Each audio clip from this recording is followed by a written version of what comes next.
Hello, good evening to you all. This is another story time with Mrs. D, and I do hope that you all have been reading. This story is called Chicken Sunday, and the author is Patricia Palaco. Though ethnic differences too often divide people, this story merges various traditions with the innocent acceptance of childhood. So I hope that you will enjoy this story by Patricia Palaco. It doesn't say who the illustrator is, but it has some beautiful pictures in here. So here we go, children. Chicken Sunday. Stuart and Winston were my neighbors. They were my brothers by a soul man ceremony we had performed in their backyard one summer. They weren't the same religion as I was. They were Baptists. Their grandma, Eula Mae Walker, was my grandma now. My babushka had died 2 summers before. Sometimes my mother let me go to church on Sunday with them. How we loved to hear Miss Eula sing. She had a voice like slow thunder and sweet rain. We'd walk to church and back. She'd take my hand as we crossed College Avenue. Even though we'd been churching up like decent folks ought to, she'd say, I don't want you to step in front of one of those too fast cars. You'll be as flat as hen's tongue.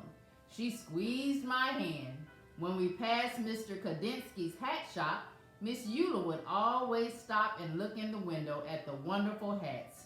Then she'd sigh and we'd walk on.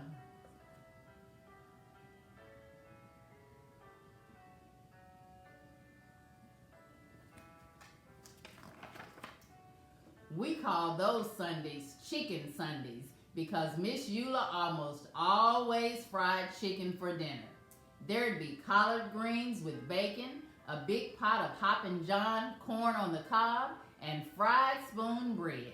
One Sunday at the table, we watched her paper fan flutter back and forth, pulling moist chicken fried air along with it. She took a deep breath. Her skin glowed as she smiled. Then she told us something we already knew. That Easter bonnet in Mr. Kadinsky's window is the most beautiful I ever did see, she said thoughtfully. The 3 of us exchanged looks. We wanted to get her that hat more than anything in the world.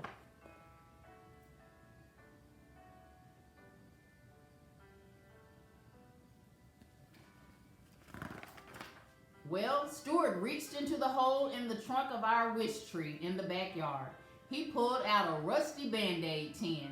The 3 of us held our breath as we counted the money inside that we had been saving for weeks. If we are going to get that hat for Miss Eula in time for Easter, we are going to need a lot more than this, I announced. Maybe we could ask Mr. Kadinsky if we could sweep up his shop or something to earn the rest of the money, Stuart said. I don't know, Winnie said fearfully. He's such a strange old man. He never smiles at anyone. He always looks so mean. We all agreed that it was worth a try anyway.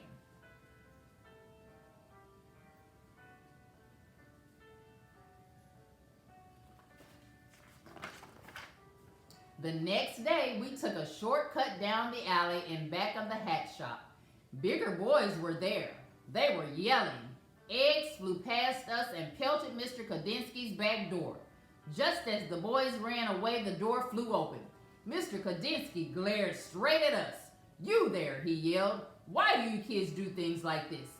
It wasn't us, Stuart tried to say, but Mr. Kadinsky wouldn't listen to us. All I want to do is live my life in peace.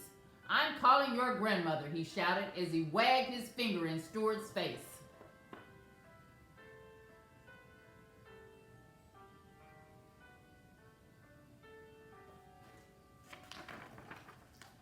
Miss Eula was waiting in her living room for us.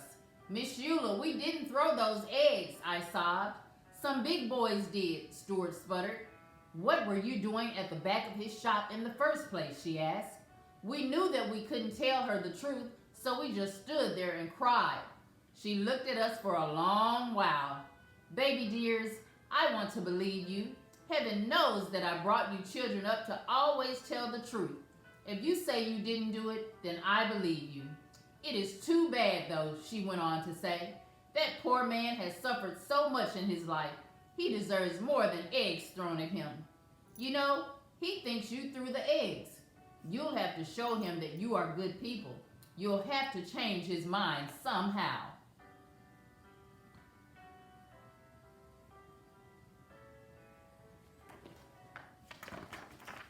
Well, in my kitchen the next day we thought and thought. How can we win him over when he thinks that we threw those eggs? Stuart asked. He doesn't even like us, Winston chirped. Eggs, I said quietly. Eggs? Stuart asked.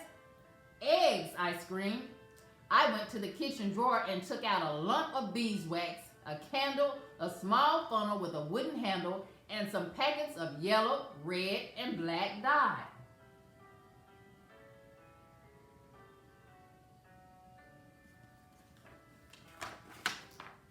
Mom helped me show the boys how to decorate eggs the way my bubby had taught me, the way they do it in the old country.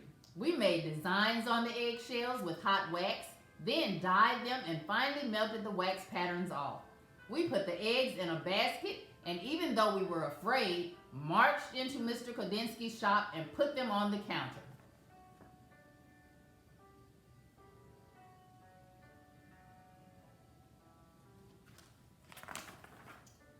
He raised his eyebrows and glowered at us. Then his eyes dropped to the basket. Spasiba, he said softly. That means thank you. And in Russian. Sankey eggs, he said as he looked closely. I haven't seen these since I left my homeland. We didn't throw those eggs at your door, Mr. Kodinsky, we told him. He looked at us for a minute. Well then, you have great courage to be here. Chutzpah. You have chutzpah. Then his eyes glistened and his mouth curled into a warm smile. Come, have some tea with me.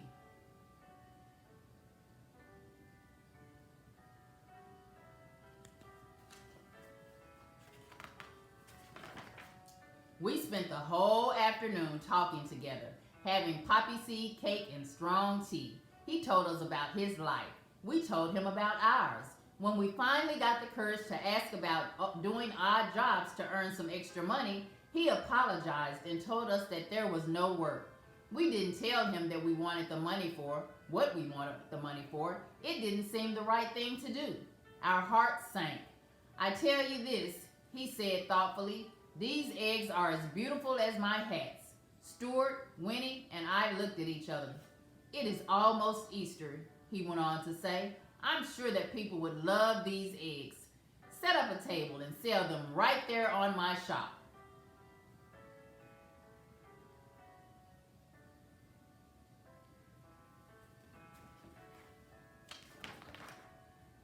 For the next few days, we worked very hard. We made almost a dozen Sankey eggs.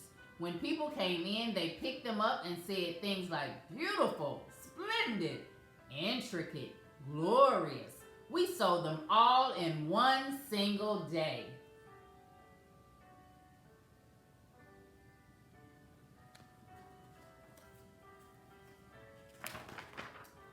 That afternoon, when all the eggs were gone, we counted our money.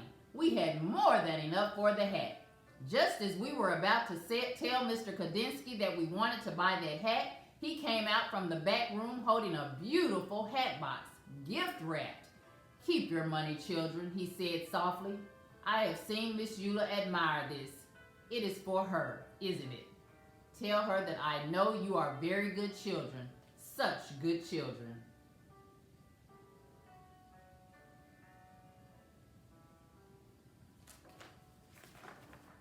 When Easter Sunday arrived, we thought our hearts would burst when we watched Miss Eula open the hat box. She held us close as big tears rolled down her cheeks.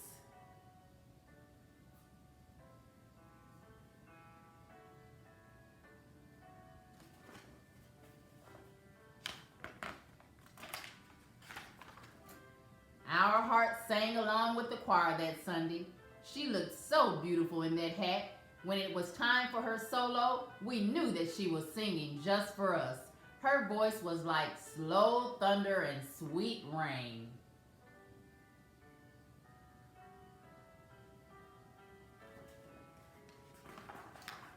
Later that day, as Miss Eula sat at the head of the table, she said, "Oh, baby dears, I can die happy now. And after I'm dead, on Chicken Sundays, I want you to boil up some chicken, bones, gravy and all, and pour it over my grave. So late at night when I'm hungry, I can reach right out and have me some." Then she rolled her head back and laughed from a deep, holy place inside.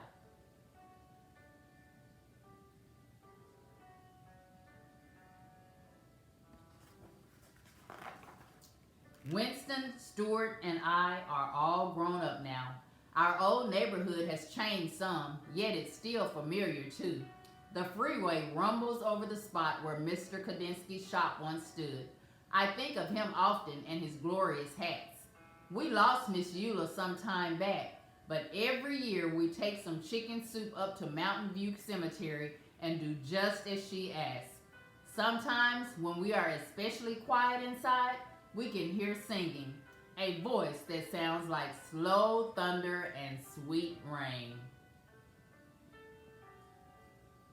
The end, boys and girls. I do hope that you have enjoyed this story called Chicken Sunday by Patricia Palaco.